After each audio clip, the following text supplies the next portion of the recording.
Yup. What's up, everybody? We are live. That's what I'm talking about. That's what we want to hear. How are you doing today? We got a conversation to have. It's been a couple days. Uncle Mike's been busy in a good way. I'll share more details about that busyness. But now I wanted to talk to you about something much more pressing, much more pertinent, and much more important in your life. Talk about creatine, please. Come on, Mick Spank. I'm going to take advice from someone named Mick Spank, your sister, or Mr. Hanky Tanky. Jesus, what type of people do we have in here? I think like-minded people, right? Jesus, what's wrong with us? But really, the topic of the day is results matter. What does that mean? Results matter, guys and girls. Results matter. And right now, more specifically, I'm going to talk about a lot of the fuckery in the fitness industry, a lot of the bullshit that's going on out there, a lot of the dangerous practices that are being put forth.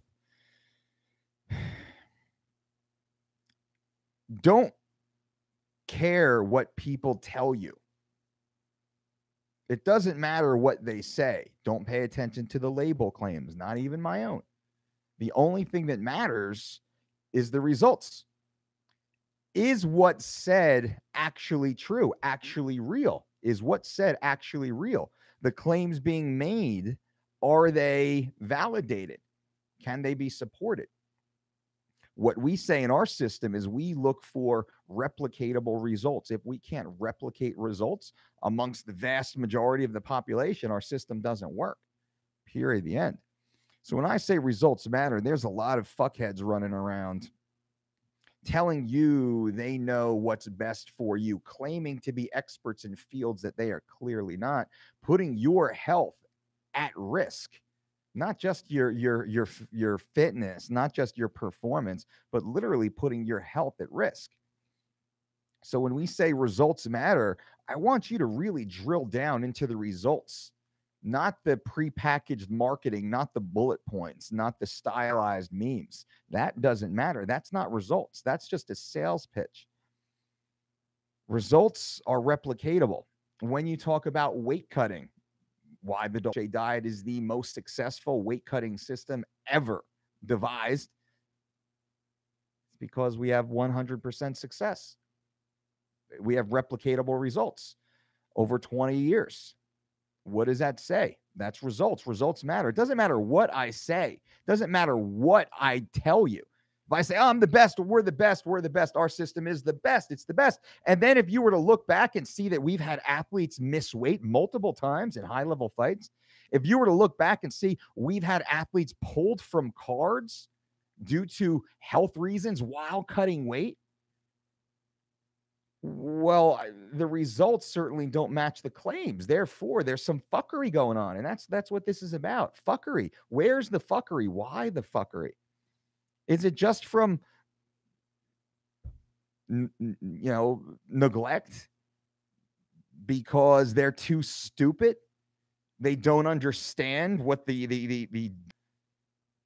is that? So that's one thing. There's also another, and that's like, all right, ego, greed, get in the way. You're a fuckhead. Like, you're hurting people. Stop.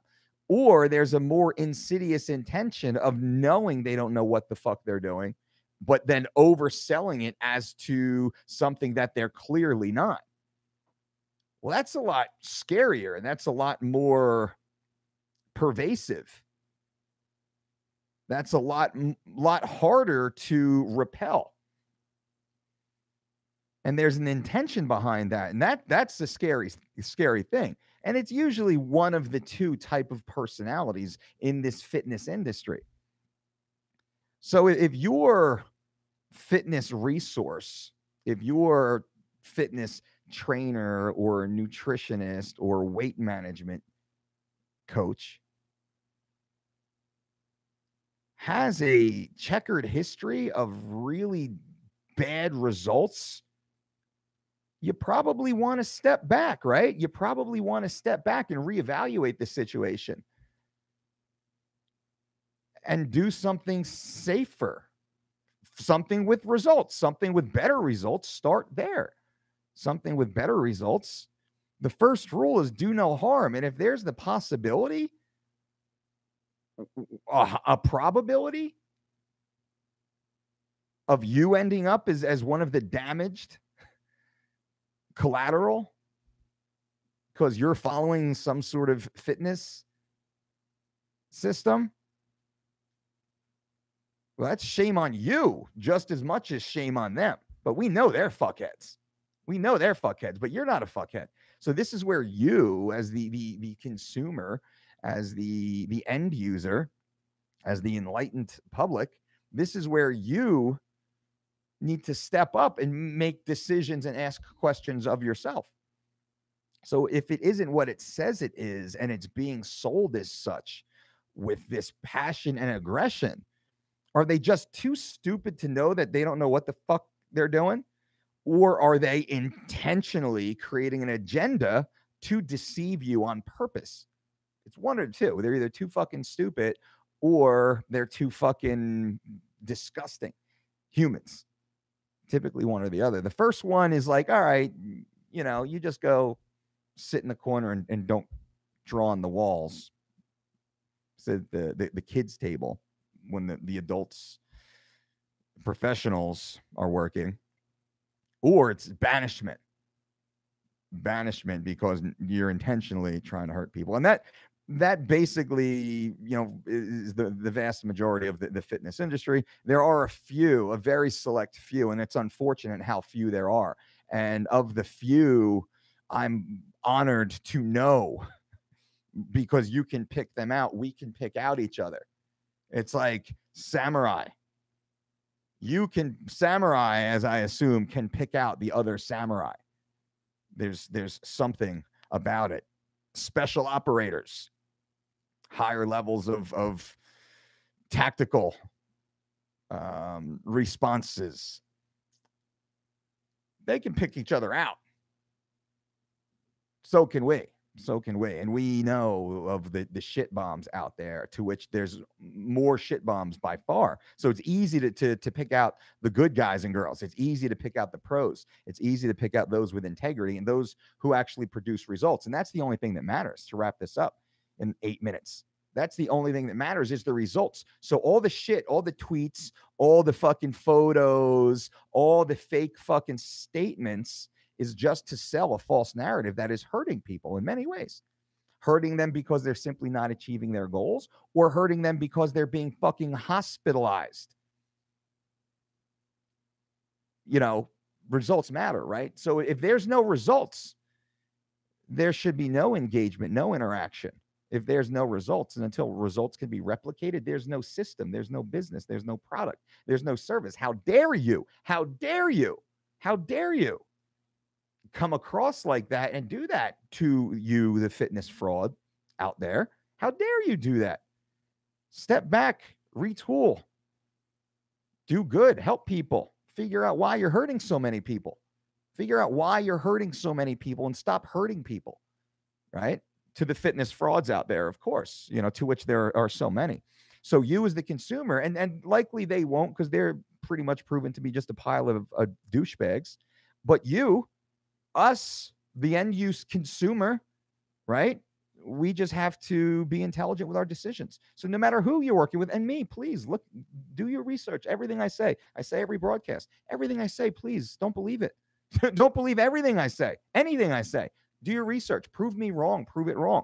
Go down that rabbit hole. Learn more than I do about the topic, please. That's my job as an educator, as a coach. That's my job. My job is to educate, to offer this education, but it has to be the right education. Right? I can't sell you Ziploc bags with 2 ounces of protein in it and call that a monetizable system, call that, offering any form of education other than starvation. So the goal is to teach you, the end user, how to protect yourself and how to lead your best life, how to be as healthy as possible, because you're in charge, and it's shame on you. Right? It's shame on you. You're going to go out and buy a car only to find out the car has had, of so many wrecks with percentage of cars sold or actual drives, so many times, a high percentage, higher than pretty much, any other car on the road, it wrecks and people are sent to the hospital. Would you buy that car? If like, oh no, it happens every month, once or twice a month, it happens. These cars wreck and the people get sent to the hospital. They don't get to go where they were going, right? They now they can't work for 3 months or 6 months or whatever it is.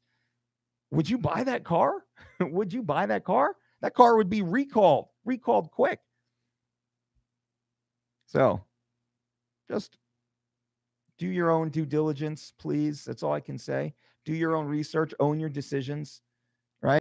Whether it's supplements, whether it's hands-on practitioners, whether it's content creators, do your research. Does this actually work? Let me see the proof. Let me see the proof. Let me see the proofs. Where are the results? I want to see the results. Just ask yourself that. So I'm going to answer your questions now, and we will go from there. McSpank, you talk about creatine, please. Creatine monohydrate I found to be effective. It is one of the very few sports supplements that actually seems to be effective in the majority of people, it appears, who take it. Now, I'm a very good responder. I respond very well to creatine monohydrate, 5 milligrams per day for 21 days. That's a pretty basic creatine cycle. We don't focus on the loading phase as many do from the old school Bill Phillips EAS days. It was 5 milligrams 5 times per day for 5 days. Bill's a smart guy. You'd have to buy 2 bottles because of that high dose, when really it works just about the same. In about 3 days, 5 days, you should start to see the effects of just simply taking 5 milligrams. And then you kind of plateau towards the end. And it's time to come off because it's really for short term. So that's the answer. Notification Squad. What's up, Mr. Hanky Roman Grant? What's up, man? James Montoya. What's new? What's new? Americano. That's new. That's not new. That's old school. Paul Thompson. Let's go, Mike. Roland Montana listening here. Montana's in the house. Yeehaw. Performance optimized. Daniel Weiss, evening all. What's up, Daniel? Susanna. Hey, Susanna. Hey, Dolce. Would taking a few sips before lists be okay? You're the best, by the way. Changed my life. Susanna, thank you so much. I appreciate that. Taking a few sips of a black coffee, yeah, that would be fine. Don't worry. It will have a slight impact on insulin, but not so much to deter any of the gains or progress that we're trying to create. Philip, thank you for the great content. Bought the 3 Weeks of Shredded book and Living Lean book after watching your videos here. Philip, I appreciate that. Please let me know. Post recipes. If you have any questions, I am here to answer them, right? If you have any questions on any of our products or services, I'm here. How many owners, authors are actually on every day engaging with their community? Every day I'm here to be accessible to you guys, to answer your questions as they come 100%. I answer every question every time to the best of my ability with time constraints. So if you're following one of our online membership programs at thedolcediet.com, I'm here and I answer those questions every day, and lots of you guys pop in. If you have one of our #1 best-selling books, I'm here to offer any insight or context or help you give some personal insight. Well, we wrote that in 2014. Now we're doing this, that, and the other thing. I love to share that information too. What do you mean? Michael Johnson says, Josephson, Dolce, what do you mean when you say water with isotopes to rehydrate? Where do I say water with isotopes to rehydrate? See, let me see.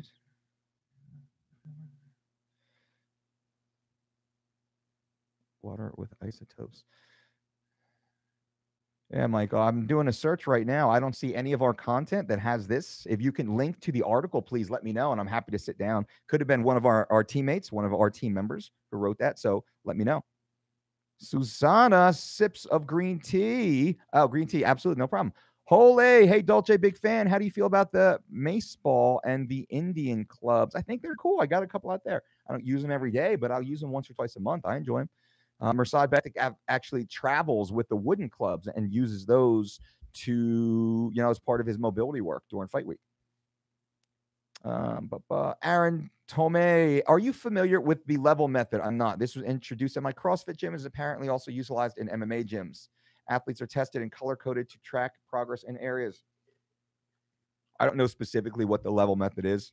Any competent coach or training facility should have an evaluation method, and I'm glad that there seems to be one here. I don't know what the merit is though. Dr. Vito, yo, coach, any recommendations on ways to track your macros to match goals? Any recommendations on ways to track your macros to match goals? We don't track macros. We don't care about macros. We don't count macros. We don't count calories here. Don't count calories. Make calories count. Those on the podcast certainly know that. I end every podcast with that since podcast one. Don't count calories. Make calories count. What does that mean? That means we focus on micronutrient efficiency, micronutrient density of our calories. When we are focused on more micronutrient dense food and we're aware, we're mindful of what we're eating, there's no reason to measure macros. And when you're fueling, we look at it, you're fueling based upon expenditure, right? What did we just use? What raw materials did we waste in the process? And what new raw materials do we need to be available? That question is much more discussed at the micro level. It should be at the cellular level, not at the macro level, the protein, the carb, the fat level. That's easy and obvious. And if you're intelligent, slightly intelligent about basic nutrition principles, which our goal is to teach you how to do that, if you have a general understanding of basic nutrition principles, it's very easy to eat perfectly for your specific goal while not having to weigh and count your macros. Because guess what? Your expenditure changes every day. Even if you live the same day, your expenditure will change. And there's no true way to determine caloric expenditure. So you're just guesstimating in the first place. So you don't have to be so dogmatic in focusing on the 20 or the 24 grams of protein per meal times 4 times 6 meals, what have you. That's really irrelevant if the micros aren't established. Now, micronutrients are catalysts of all cellular reaction. So if you have any sort of micronutrient deficiency, whatever macros you're bringing in will be inefficiently utilized. So again, we educate, we teach to get back to the micro level. That's the 80% of your time should be spent on the micro level. And I guarantee everybody listening right here, unless you're following any of our specific programs, you've never done a micronutrient analysis on your food intake. You probably have a general idea of how many total calories. You might know about how many macros you're taking in, about how many grams of protein, carbs, and fats. And we also pay attention to fiber in the macro category. So you know about how many calories, you might know about how many basic macros. Oh, it's about 20 grams of protein. It's about 40 grams of carbs. You might have an idea of that, but you have no clue on the micros. And the micros are the most essential. The micros are the most important. So I don't like these questions. I like you very much, Dr. Vito. I like you, of course, for asking the questions, giving me the coaching opportunity to share this different perspective. And a lot of what we do is a different perspective. Now, I know macro counters. I know macro counters that love eating their protein bars and sucralose, artificially preserved, artificially flavored, artificially colored, artificially created, just like a gooey, block of synthetic chemicals made to look like a bar in like a little package. They eat that and they're quote counting their macros and they act all high and mighty like they know what the fuck they're doing. And I'm looking at that, I'm like, do you even know? You're just eating, absorbing just synthetic chemicals for what point? Because it supposedly contains 20 grams of protein. And you're supposed to eat 20 grams of protein and 0 carbohydrate, and this is sweetened with sucralose and aspartame. Therefore, it's awesome. And 16 other synthetic chemicals just to bind it and hold it together and make it palatable and increase its shelf life. That's what they eat. So that's typically why we speak the way we do. Now, if you have your micros in place, then fuck yeah. Let's pay attention to your macros at the very end. Fuck yeah, of course. Let's pay attention to it. Let's be aware of it. And then we know if you got to eat a slightly more carbohydrate dense meal or fat meal or protein high or low or a combination of such. That should be obvious and easiest. But if your micros aren't in check, does not matter. Does not matter. That's the big takeaway. Results matter and micros matter. Yo, coach, any recommend? Did that Walker? Hey, Dolce, been following a 4x6 scheme, full body Monday, Wednesday, Friday for 8 weeks. One deload week and saw absolutely great results. Should I switch to crazy eights? Can you explain the set rep scheme behind the crazy eights? So, you guys might know, I might have heard because a lot of people have been talking about what are the crazy eights. I get these questions all the time. I'll do a deeper video on it. But essentially, we have a few different style of training systems to hit all muscle fibers for maximum strength, maximum energy requirements, for energy system uses, maximum neuromuscular efficiency, but also for hypertrophy and muscle growth and specific types of muscle growth. And there are specific types of muscle growth. Most people don't even understand the types of muscle growth that there are and how your training system, volume, intensity, and load dramatically affect the type of muscle that you grow, the speed at which the muscle is grown. But also remember, you have to be able to efficiently stimulate, have that neuromuscular connection to that contracting muscle fiber. And you have to have the property fuel resources and a very efficient fueling system for these different types of muscular contraction, to which they use different types of fuel even. Most people don't get there, don't quite break this down. So the crazy eights, what this does, it's a nice in between. It's the most bodybuilding-esque of programs, and the amount of muscle that you grow is fucking crazy. Your body just balloons out, and it gives you that round, really round, full muscle. Which is as a result of sarcoplasmic hypertrophy. It's essentially the muscle's ability to store greater amounts of glycogen. So either the glycogen storage unit can store more glycogen, or more units are created to store glycogen. And what does glycogen do? Number one, it takes up space, which is good. Also, it binds with fluid to take up even more space and swell. That's where this round muscle comes from, the look of the round muscle. But also, because of the crazy eights, we also focus on the fuel system, the energy system, to provide enough of the right type of energy and to become efficient at reducing and eliminating metabolic waste of the actual exertion and contraction, right? Think about, you got trains chugging back and forth, pumping smoke out in the air, fueling the working crew at the station.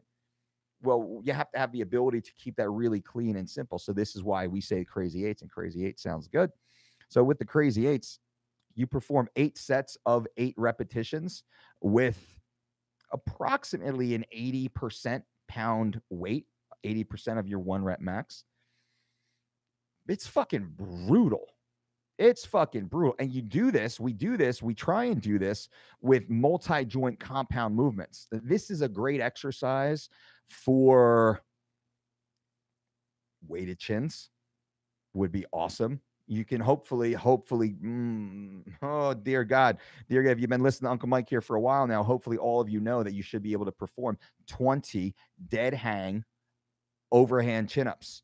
Knuckles about this far, knuckles just kind of outside your front deltoid. But when you pull up here, and you try and pull yourself over the bar. I say, like, there's a nudist colony. I'm trying to look over what you doing down there? That's what mentally I'm thinking about, trying to get over the bar. But we say knuckles to nipples, which is I'm trying to get my knuckles here. I'm trying to get all the way down there, get that full, complete contraction. And dead hang, man, I'm dead hang. I'm here. I even stretch. I get this stretch, and then it's the full pull all the way. I can come up over the top. I hope that was appreciated, the full demonstration, because most people don't know how to chin up. Most people do this. They do that bodybuilding bro thing, which, man, if you're a bodybuilder and you're trying to hit a specific target muscle, that's fine. But dude, just hit 8 sets of 8 reps with the dead hang chin up. Game over. Let's see if you can even do it. Because likely I have to add weight. I got to add about 30 pounds to do 8s, which is, I can do usually. I've never not been able to do 13 dead hangs with like no warm up, no training, after weeks and months off. But I can typically always go between 15 and 20. My form usually falls to shit at 18, and I think it's a mental barrier, but I can kind of get my way up over dead hang chins. And then we have a 20-pound vest that I'll do sets of 12 to 15 typically with regularity. And that's so just so you understand, you got to add weight, but also it's good for like a closer grip, medium grip bench press, which is here. Yeah, so knuckles just outside, nipples again to that, not overly wide, just right to there. Crazy eights are awesome for that because you're getting good interplay between the deltoids, the triceps, the pecs, lat engagement. Everything should be locked in. But to close, that's it. Just one exercise, 8 sets of 8 reps at about 80%, and that's a big boy workout. Sometimes you can't even do much more than that. You want to build up to one exercise of all the primary motions. So one press, one pull, one hinge, one squat, and then rotation. We play with that. That's core work. Have you ever gotten plantar fasciitis? Yes, I did. I went to a local running store and I got a foot strike analysis done where they videotaped me walking and slightly jogging on a treadmill, and then I got fitted for shoes, and within 3 days it went away. So that was awesome. And I got that tip from a runner who we work with. Hey, Mike, I just went to a new doctor the other day, and she told me I need to cut out my carbs. Thoughts? I need context. I don't know what that means. Cut out carbs, all carbs. You have a medical condition. So best for you, I would suggest you speak with one of our registered dietitians through our one-on-one consultation program. You can go to dolcedietshop.com. There you go. Because I can't give, I don't know what the issue is. I don't want to give bad advice. This is not medical advice, by the way. Jason Myers, I just went to a new doctor to answer that. Alex Campanella, going to the music festival for 4 days in August. Pre-making basically all my meals based on 3 weeks of shredded and living lean instead of eating all the garbage they serve. Alex, you are a champ. That's all. Easy. And Alex, you're going to save a shit ton of money. You're going to be so efficient. You're going to turn this into an amazing trip. That's what I do. Thanks to the Black Pack, which is over there across the room. Thanks to the Black Pack, I keep all my stuff with me. I was just on the road for 3 days. I had 4 meals with me and a shit ton of snacks. I had everything I needed. And I went to the restaurant, the places that I really enjoyed, that I looked at the organic great menu. I got extras and I put it in my Black Pack. So now I got meals for the next day. It's so easy. So easy. I came back leaner and tighter and stronger and just better looking. Brittany, good afternoon, sir. What's up, Brittany? Good to see you. What's one great book you would recommend reading about program design? Thank you. Program design, strength program, I'm assuming.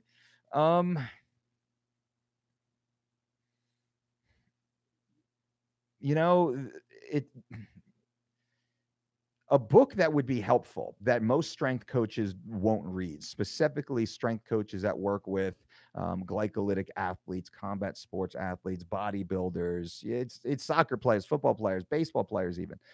Most traditional strength coaches don't focus on more of the endurance side. So the book that I would recommend is The Lure of Running. I believe it is by Dr. Timothy Noakes. Let me look it up right now. And I'll explain why this is significant. Yeah, it is by Dr. Noakes. So The Lure of Running by Dr. Timothy Noakes, someone who I wildly disagree on many nutrition-related topics, as he is now. But on the programming side of the actual training, the concepts he uses while working with endurance athletes and runners primarily, right? This is primarily a running book, but the length to which his research has gone and the data that he has available is fascinating. If you're really trying to elevate yourself as a coach and as a trainer, because that really doesn't have much interplay to most certified personal trainers and most strength coaches and most MMA trainers or what have you. They don't get down that deep and dirty. And it's like an encyclopedia. It's massive. It's massive. It'll take 2 years to go through in any major way, because there's just so much information that you're going to have to test yourself. But it's a go-to resource. It's on my, it's within an arm's reach of my desk, of my chair in the other office here.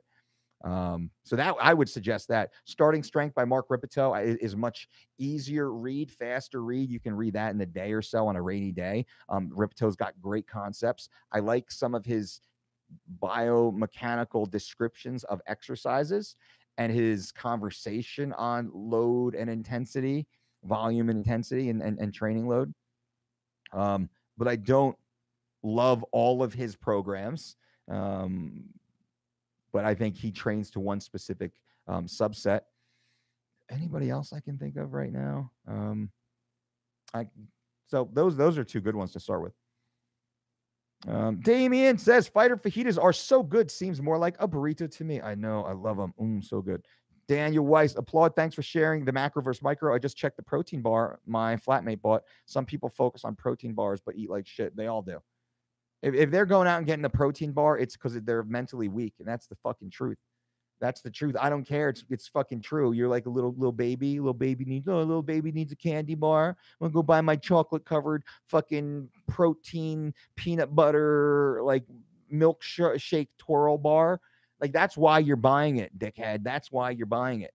You're not buying it because it's so good for you. You're buying it because it's a fucking Snickers bar making you feel less guilty. That's why you buy it. You need 20 grams of fucking protein. Bring 4 ounces of salmon, right? Bring a handful of nuts and seeds. Bring a little trail mix if you need your 20 grams. But it's not. Have a 2 eggs, 3 eggs, a few ounces, a couple hard boiled eggs and some avocado, some nut butter. No, they need their protein bar. It's so silly. I talk to people like that, and I love them. I love them just the same. But I'm like, oh my God, it's the flat Earth of version of in the fitness world. Christian Highland. Is there a significant difference in blending fruits and vegetables and eating them normally? There is a significant difference, and both are good. Both are necessary to maximize micro and phytonutrient absorption. What does that mean? Well, that means in certain forms, certain ingredients are more or less available. So spinach is great to be eaten raw, but the leaf of the spinach has a kind of hard exterior shell that is meant to protect it. As a result of when you just chew and eat spinach, you don't get all the nutrition that's actually interwoven with that harder shield. When you emulsify it, when you blend it, when you smoothie it, put it into a smoothie, when you rip it apart, now you're getting much more. Same thing as when you cook it and when you soften and break down that exterior shell. Now, if you overcook it, you overcook and make some of these micronutrients completely inert. So yes, and that's why we suggest a wide variety of preparation options. So from a wide variety of different ingredients within the same category. Spinach and kale and arugula and chard and Brussels sprouts and asparagus, and just build out as much as you can of that and prepare them. And you should be able to prepare everything at least 3 different ways, like one raw or near raw, one as like a hot item, and then one as almost like a dessert or smoothie. There should be something. You should be able to do that with everything, nearly everything. You can even look at like certain animal like steaks, and you can turn that red meat, if you will, salmon, into jerkies. So you have the hot of the cooked steak, you have the a jerky, and you can kind of put it into chilies and sauces to spread it out with this smoothie mentality. And that's what I mean, kind of in its more organic, natural form, and then a few ways to parse it up. So now it's more digestible, absorbable in some capacities. And then one, so it's a little more convenient and consumption friendly. Chili is easy, sit down and eat a steak. I'm not that guy. I don't want to be eating fucking steak every day, chewing on fucking big steaks and whatnot. But having it in a ground chili form, I can eat that every day. Christian, is there a significant answer? That Dr. Vito, Hey, Vito. Hey, very thought-provoking answer, Coach. Just finished your 12-week program. Must have missed where it tells me what the micronutrient profile is for each meal, since I only focus on the total calories. Yeah, we have that all on our end. So when we created these meal plans at thedolcediet.com, so the dolcediet.com is the most successful, the most sophisticated healthy weight loss program ever devised. This is at thedolcediet.com. Why is that? Because we have our 4-week, 3 weeks to shredded program. You get a bonus week. 3 weeks to shredded was designed to help the world's greatest athletes get on weight and in shape for elite competition, world title fights, and Olympic performances. 3 weeks to shredded is the only known meal plan with a 100% success ratio over a 20-year period while working with the world's greatest athletes. And that is something that we are very prideful about here at the Dolce Diet and Fitness Center, because our job is to help people achieve their goals and be healthy in the process. That's our job. And our first rule is to do no harm, right? We have a 100% success ratio in working with the world's greatest athletes over 20 years. That same information was actually deconstructed by my team and put into a very specific algorithm that our tech team has created at thedolcediet.com. So now when you go to thedolcediet.com, you can choose our 4-week or our 12-week, 3 weeks to shredded plus the 8-week living lean bundle, where you will get completely personalized nutrition, completely personalized for you based upon your goals, your background, your training history, your lifestyle. That's all added inside the onboarding system. When you put that information in, the formula, the algorithm that we built based upon the science, the health sciences, we put that into a mathematical formula, if you will, that the tech team was able to convert into this rule engine. So when you go and you sign up and you have your specific goals, your specific background, your specific training history, your specific job, and then you pick your 6 different goals of things that you're trying to accomplish over these 4 12 weeks. Your program is then personalized, tailored for you, accessible on your tablet, on your mobile, on your laptop, everywhere. You have your own user profile. We also build you a complete 4 or 12-week exercise program with every exercise, every set, every rep based upon your goals, even with video tutorials. You're at the gym, you don't know what to do. You just click it, boom, right there. You see a 7 to 30-second tutorial of the exercise by myself and one of our athletes or fitness models that we work with, building it for you. There's a leaderboard there at thedolcediet.com. You can see where you rank amongst everybody in the system in the world, as long as they're choosing to be visible, because you can also go incognito. So nobody can see your stuff, but you can then go in and lurk because it's private. It's up to you. If you want to be there, fine. If not, you can still see everybody who wants to be there. That's awesome. You can see where you rank amongst everybody in the world, everybody in your age class, everybody in your country. So you could really start to segment it. We have predictive avatars in there for your first weigh-in and measurements. That's avatar 1. And then every time you update, it's kind of a blue man avatar. It's down to the millimeter precise as long as you put in your information. We say it's a predictive avatar that shows you the way your body looks based upon the new information you put in. And you can see a side-by-side comparison with a 360-degree rotation. This is inside your dashboard at thedolcediet.com. So with that, then you can really track your progress. And it's not about I don't know, because we're all crazy. So then you can see in real time, real data, real inches, real pounds, real side-by-side comparison. And that's pretty awesome. So that's my answer. That is all at thedolcediet.com. And all that information is actually built upon. So it's the team of registered dietitians building every meal plan, going through sourcing them completely for full nutrient efficiency. And that's the most important part about this. That's what I said earlier. So if you're following one of our plans, odds are that, of course, that we went into those with a micronutrient first approach. And then we build out from there. That's the way we work. That's the only way we work.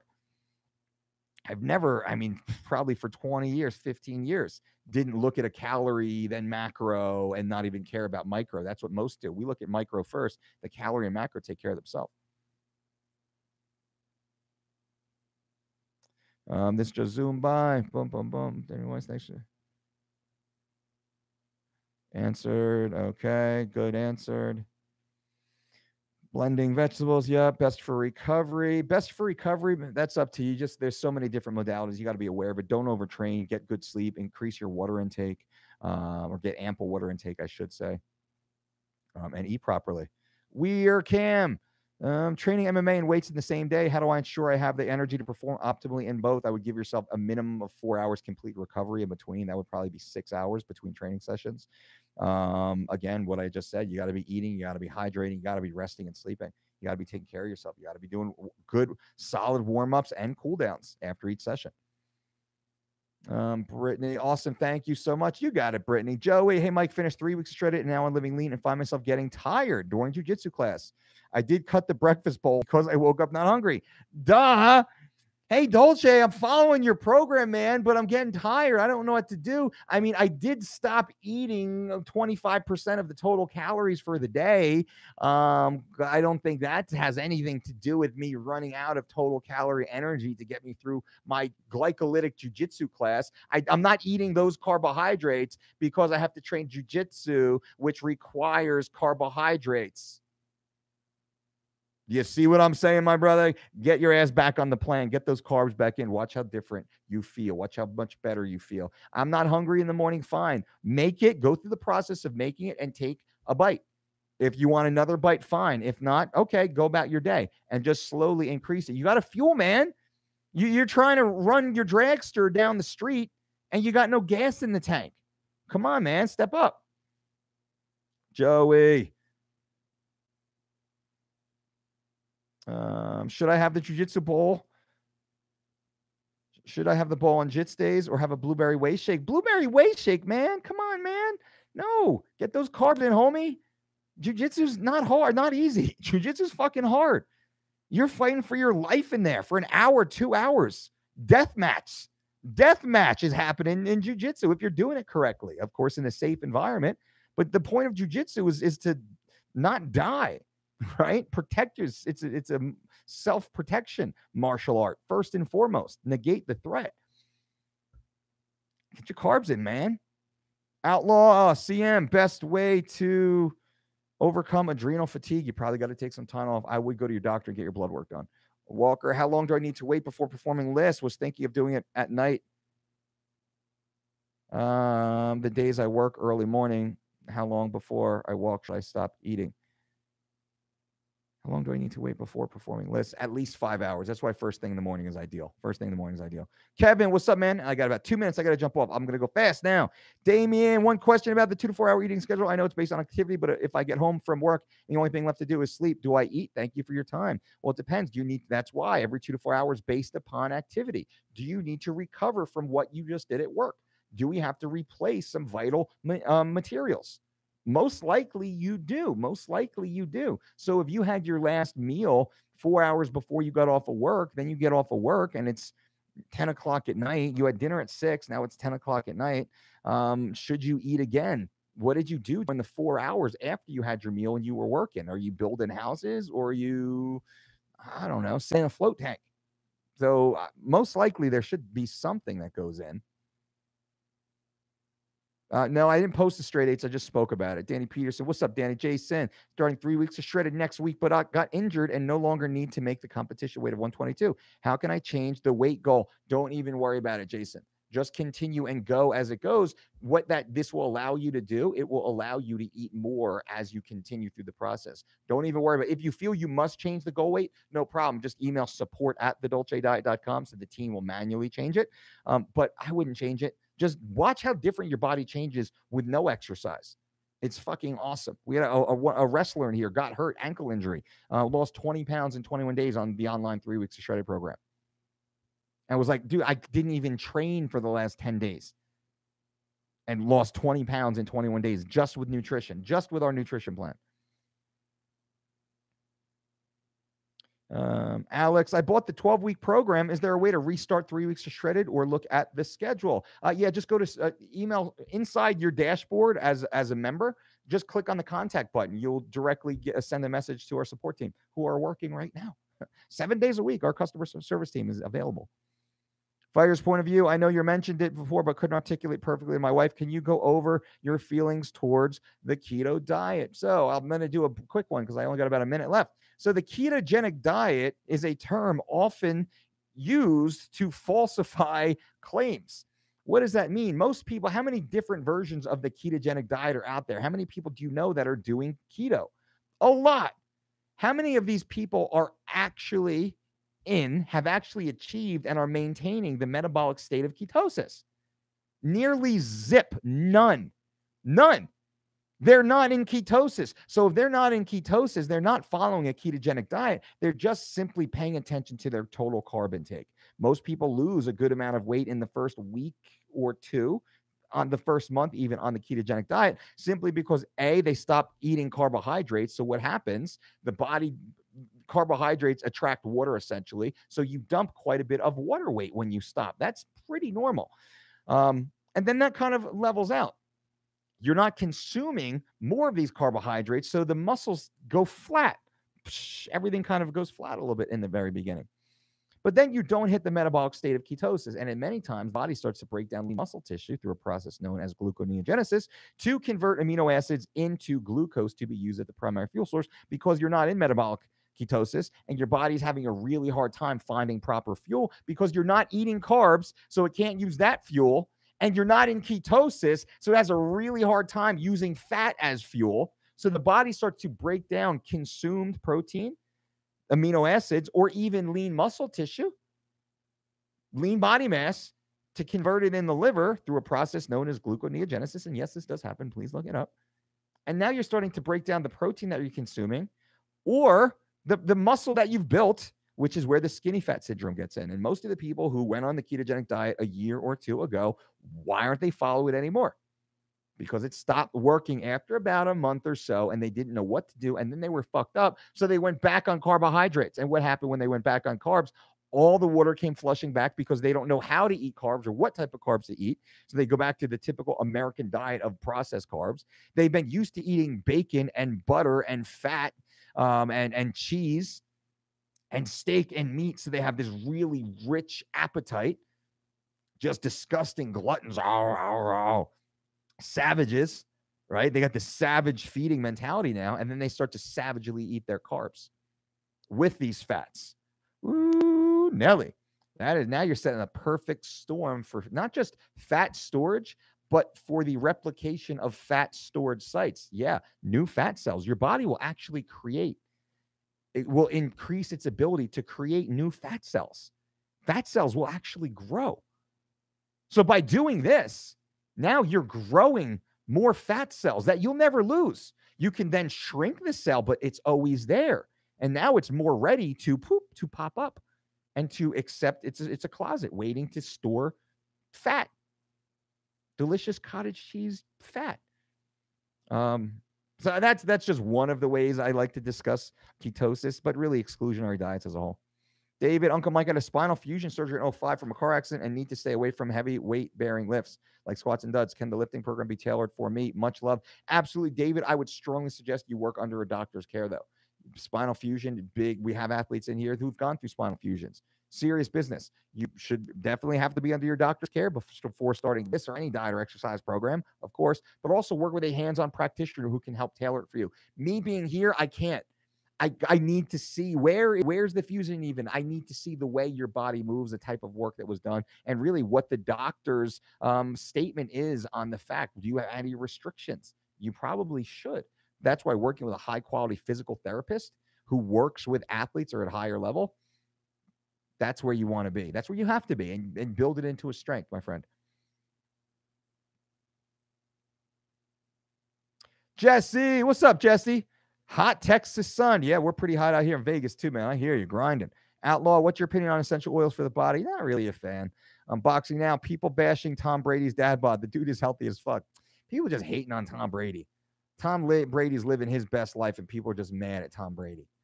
Multi-time Super Bowl champion, multi-time Super Bowl MVP, multiple successful business owner, very happy family man, seems to be deeply in love with his beautiful wife, who has her own successful career, good-looking guy, has a full head of hair still. Yeah, I get why everybody hates Tom Brady. What a dickhead. People suck. People suck. Instead of being like, dude, look at Brady, man. That's awesome. Good for him. Good for him. I like to see that. I saw a photo of Brady. Good for Tom Brady, man. Living his best life right now. Man looks happy. Looks happy. People are like, look at his dad bod. You fucking kidding me? Tom Brady will kick your ass. Tom Brady will fuck you up. One of the greatest fucking athletes on the planet. You think being at 12% body fat fucking bothers him the least? does anything, he will come down off Mount Olympus and fuck up 98% of the human population just because he's a genetic superior. And these fucking turdwads out there want to hate on Tom Brady. How stupid is that? How stupid is that? So you go, Tom Brady. Enjoy your ice cream. Philip, what is the best snack before bedtime to promote good sleep? Almond butter, 2 tablespoons of almond butter. We found good success with an apple and almond butter or almond butter and dark chocolate. Believe it or not, we do throw just a little spike of sugar in there, which seems to be very, very mood elevating for nearly everybody. So on 3 weeks to shred it, typically before bed, we're forcing you to eat an apple and sometimes or dark chocolate and a couple tablespoons of almond butter. Mandatory. How terrible is that? Cam, what is the minimum amount of training per week I should put in if I want to compete in at least the amateur level of MMA? I'm now 18 and will be 19 in November. Started training at a real gym in June. Very cool. What's the minimum amount of training per week? In the beginning, it all depends. I would be happy to see you consistently. This is the most important thing. Let's say you're only going to the gym 3 days a week, but you never miss a scheduled training session. This is more what it's about. You never miss a scheduled training session because you're intentional, you're focused, you're disciplined, you're dedicated. You do not have to be in the gym every day. You shouldn't be in the gym every day. You should be in the park, though. Maybe shadow boxing in the park or going for a walk or run or swim or playing flag football with your friends, working on some agility and mobility, footwork, hand-eye coordination. Fuck yeah.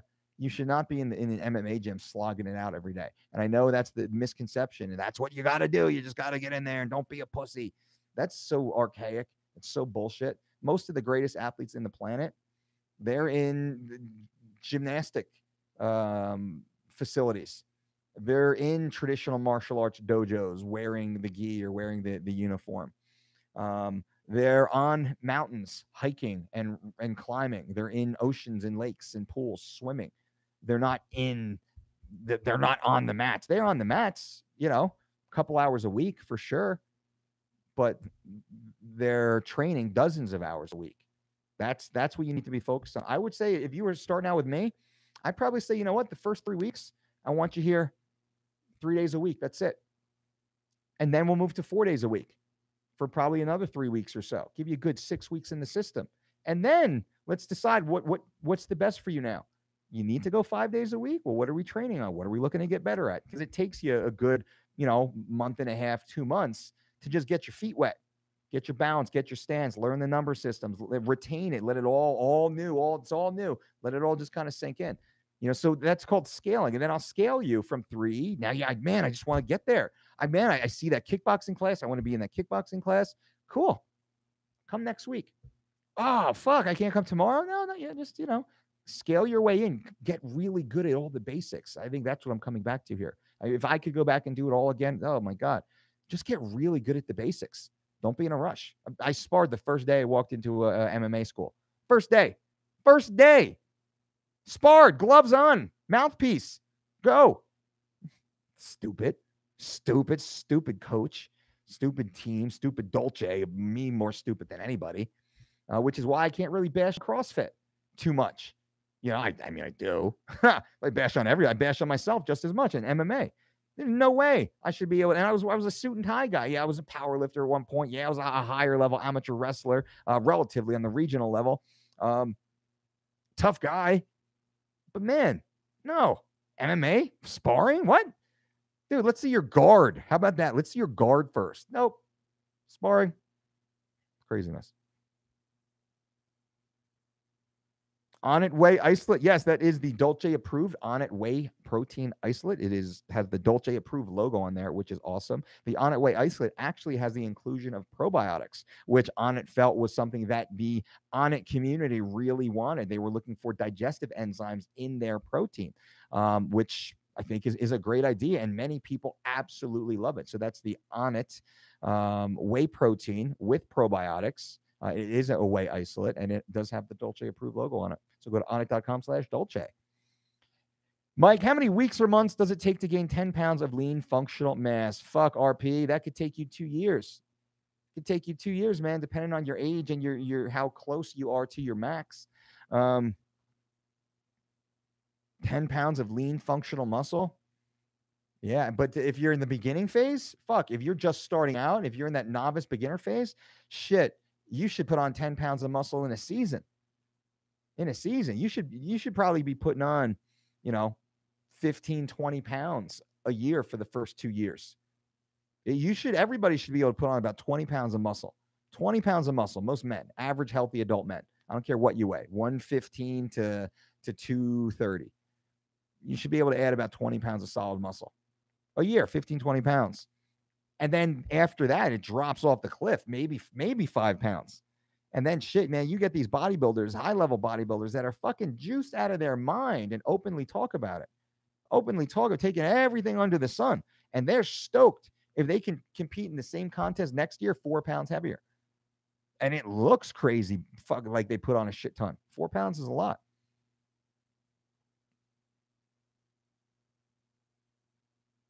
I know you don't like Romero, but it's been just announced Romero versus Costa. Your thoughts? I like Romero. I do. I like Yoel Romero. I think Yoel Romero in person, man, he's a cool guy, friendly guy. I like to be around Yoel Romero. He's a funny guy.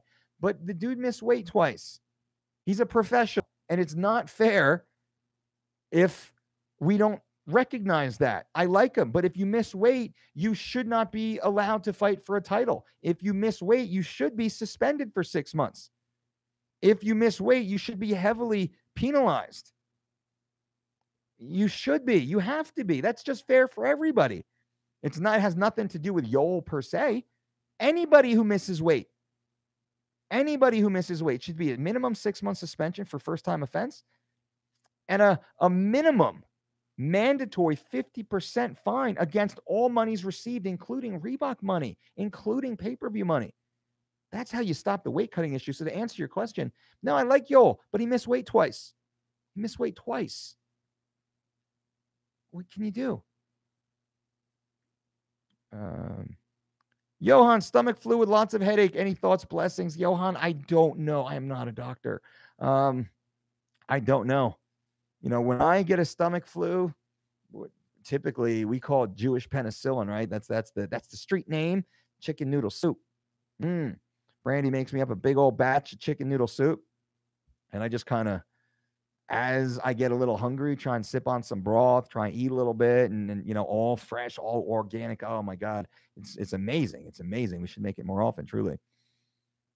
So I can't. Just let me know when you're feeling better, young lady. Frank, 2 days into 3 weeks of shredded, never felt more alive. Frank is following the 3 weeks of shredded program at thedolcediet.com. You can go right now to thedolcediet.com and also join 3 weeks of shredded. Was designed to lose 21 pounds in 21 days for the world's greatest athletes.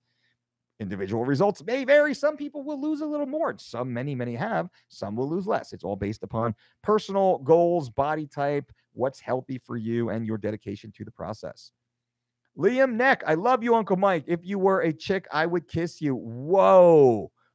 I appreciate that. That's actually a very kind compliment. So I do accept your compliment. If you were a chick, but I would be an ugly chick, man. You would be like, I know I said on YouTube that I would kiss you, but no, I'm not going to kiss you, especially not with that beard, Dolce. Jeff, do you just sell Living Lean program without 3 weeks to shredded? We don't. So the 3 weeks to shredded program is the 4-week program at thedolcediet.com.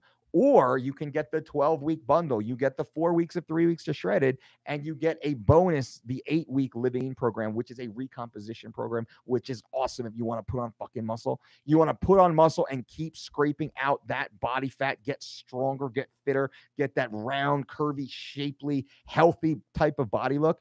That's what the Living Lean program is. And it's an 8-week program. And really, we teach you how to eat for the rest of your life. The menus change quite a bit. There's a database of over 200 additional recipes. We teach you how to start substituting in and out of your program so you can just live your best life. Live fucking good, look good, feel good, perform well. Lots and lots of consensual intercourse being thrown your way. Why not? Everybody loves a happy, healthy, confident, fit human being, right? That's what we're trying to accomplish through the DolceDiet.com. We're teaching you guys how to eat perfectly for the rest of your life. There's no exclusionary, there's no fad, there's no bullshit, right? You're eating real food, all real food. You're eating carbs, you're eating fruit, you're eating meats if you want to. We have a vegan version, we have a dairy-free, a gluten-free, and a nut-free version if you want to. Also the omnivore version, which is what I'm speaking about right now. Everything is there for you. And that's the point, Jeff. And so when you do, to finish, you do start the 12-week program. You can start with the 8 weeks of living lean and then peak at the end with 3 weeks of shredded, or you can jump start with 3 weeks of shredded in the beginning and then transition into living lean. That's what I would suggest right now. Hit your 3 weeks of shredded right now. Drop that 10, 15, 20, 25 pounds in that short period of time, like many people do. Look at the leaderboards. You'll see how much weight people have lost. Get that jump start right now. Finish summer strong because it's still hot as fucking sunny, and there are more bikinis to be worn, right? More bodies to be glistening in the sunshine now, and then that's just in time to start recomping for winter, for fall. September comes. Xander, what's up, Xander? Outlaw, USADA said Anderson Silva was innocent with tainted supplements. It's his second violation, and we'll be back very soon. I think it's bullshit. I think it's bullshit. There's something called NSF Certified for Sport, which is a list of supplements and supplement manufacturers that are actually approved by WADA. So on the USADA website, there's actually a link to approved supplements and to approved brands that create supplements. You can also contact, as a UFC athlete, Jeff Nowitzki or Donna Marcolini. And every UFC athlete knows this. Every credible coach should know this. Therefore, I don't understand why any athlete would consume anything other than NSF certified for sport product that has not been independently cleared by the UFC's team and USADA. I don't understand. Where's the problem here? Oh. So you didn't follow all the protocols and everything, and then you took, what did you take? Viagra from some dude in Thailand, allegedly. I'm not saying that's not true, but come on, that's you're a USADA tested athlete. That's it. That's the end of the story. You're a USADA tested athlete. Until you're not, no, you can't be doing that shit.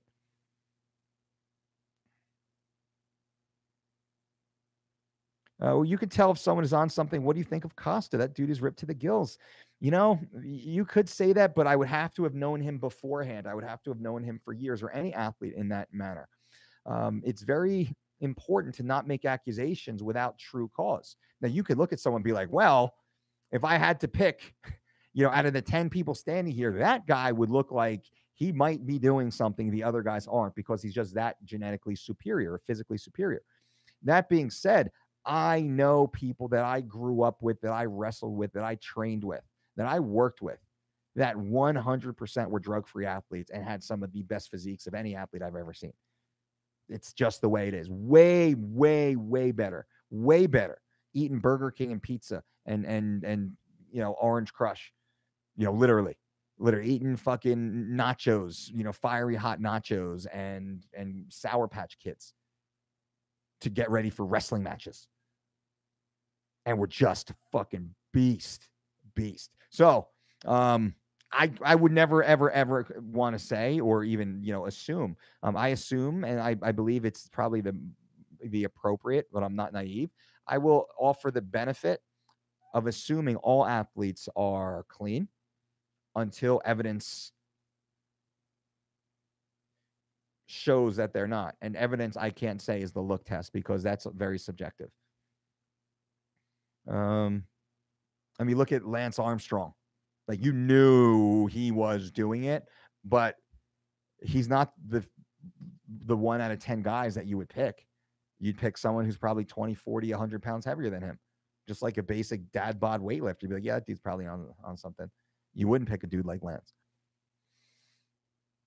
Angelo, on my second week from the 12-week online program, energy is through the roof, and I just finished my Brazilian Jiu-Jitsu. We'll be hitting the iron later this evening. Angelo is following the 12-week program at thedolcediet.com, the personalized diet and weight loss program, healthy weight loss, the most successful ever devised at thedolcediet.com.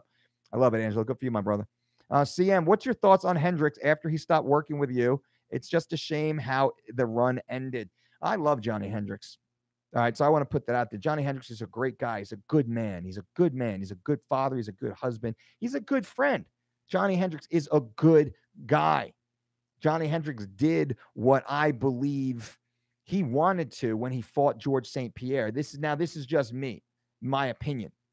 I believe Johnny's goal was to fight and beat George St. Pierre. And I believe Johnny did beat George St. Pierre. And I know Johnny knows in his heart that he did beat George St. Pierre. I love George St. Pierre as an athlete. He's my favorite athlete, actually. Who's the best fighter on the planet? George St. Pierre. That's the guy because of everything he embodies, not just his performances, but him outside. He's a gentleman. He's a statesman. He has the the refinement that a true world champion should have. But that being said, on that night, Johnny Hendricks beat George St. Pierre. 2 men in a cage. Johnny Hendricks won that fist fight. And I believe George and his team know, and that's respectfully. 2 competitors, they went in and they did it. Doesn't matter what the judges say. It'd be nice to get the paycheck afterwards. But I think in Johnny's mind, he did it. What else does he have to do? There was no bigger fight than George. There was no bigger test. And Johnny's a competitor, man. 2-time NCAA D1 national champion. That's a rare human being. Rare human being to get to the tournament. Even more rare to get to the finals. Poof. I mean, infinitesimal to actually win once, but twice? That's a different type of human being that you and I just are not. We're not that type of human being. We're not that internally driven by whatever drives him. And this is just me. Anecdotal opinion. Never had this conversation with Johnny, and me looking back over time with perspective. I think once he fought George St. Pierre, he had closure on his MMA career. And then he was just fighting for the money because his next fight was a big fight versus Robbie Lawler, and he got paid. He got paid well. And now all of a sudden you're making 7 figures. Well, shit, you got to fight again. But the burning desire wasn't there. He would have fought George St. Pierre for free behind the school with nobody else there. That would have been, and not because Johnny looks up to George, or Johnny respects George, I should say. I shouldn't say looks up, because I can't say that for sure. Johnny respects George as a competitor, which is why he wanted to fight him. Is that guy really better than me? Is that guy really better than me? That's what drove Johnny Hendricks. I think once he fought George, he knew, and in his mind, Johnny came to his own conclusion. And from that point on, I just don't think it mattered. So I worked with him. Our team worked with him for 2 more fights after the George fight. And this became very clear in my mind to me that the same level of motivation and focus and discipline was not there anymore. I started working with Johnny before he fought and knocked out John Fitch. I worked with Johnny when he knocked out Martin Kampman. I worked with Johnny when he beat Carlos Condit. I worked with Johnny when he beat Josh Koscheck. I worked with Johnny all through, who else? Killer's Row, Assassin's Row. Easy. It was easy. We were running through people. He was training, he was focused. And he was a pain in the ass, for sure. But he was focused, and he did it. Ate the quinoa and all the other bullshit foo-foo dolce stuff I was throwing at him. He did it. After the George fight, though, it changed. And business changes. Big business changes. That being said, man, I think he's a world champion. Can't take that away from him. Johnny Hendricks, UFC world champion. So, I applaud Johnny. What happened afterwards, I don't know, because I wasn't there, and it would not be fair to say. But I can only speak to what I saw during the amount of focus he had into that George St. Pierre fight, a fight I believe he won. And he could have retired that night. 100% could have retired that night and walked off into the sunset. But those extra couple paychecks he got for Robbie 1 and Robbie 2, woo, baby. Woo, baby. And then after that, after he lost the belt to Robbie, then the money drops because now you're not in the pay-per-view tier. So, and I just me speaking as a man, I can imagine you're like, what? Like, I'm barely making a third for this fight against the really tough guy that I got from my last fight.